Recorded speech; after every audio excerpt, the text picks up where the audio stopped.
আজকের ভিডিওটিতে আপনাদের দেখাবো কিভাবে খুব সহজে মুরগির মাংস ভুনা রান্না করবেন। চলুন রান্না শুরু করি। প্রথমে একটা কড়াইতে পরিমাণ মতো সয়াবিন তেল দিয়ে দিলাম। তারপর এক মুঠো পেঁয়াজ কুচি সেই কড়াইতে ফেলাই দিলাম। পেঁয়াজগুলো একেবারে বেরেস্তা করার দরকার নেই, গায়ের কাঁচা ভাবটা চলে গেলেই দিয়ে দিলাম আদা রসুন এলাচ ডালচিনি জিরে লবঙ্গ ও গোলমরিচ বাটা। তারপর মশলাটা একটু ভেজে নিয়ে কড়াইয়ের ভিতরে মাংসগুলো দিয়ে পরিমাণ মতো লবণ দিয়ে নেড়ে চেড়ে নিলাম।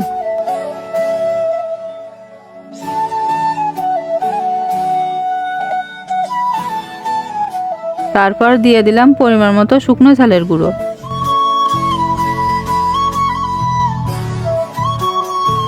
ও পরিমাণ মতো হলুদ দিয়ে নেড়ে চেড়ে নিয়ে দিয়ে দিলাম পরিমাণ মতো পানি।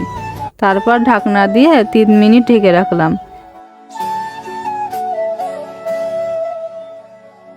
3 মিনিট পর ঢাকনা সরিয়ে দিয়ে দিলাম কিছু আলু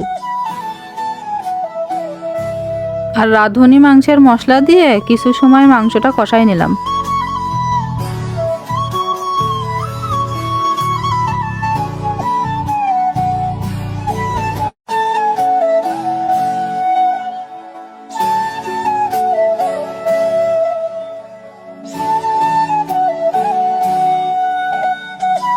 তারপর সামান্য পরিমাণ পানি দিয়ে 5 মিনিট ঢাকনা দিয়ে ঢেকে রাখলাম। ঝোলের পানিটা কম হয়ে গেলে মাংসটা কিছু সময় নাড়াচাড়া করলেই তৈরি হয়ে যাবে মুরগির মাংসের ভুনা রেসিপি। আর মনে করে আমাদের ভিডিওটিতে লাইক কমেন্ট শেয়ার করতে ভুলবেন না। ধন্যবাদ।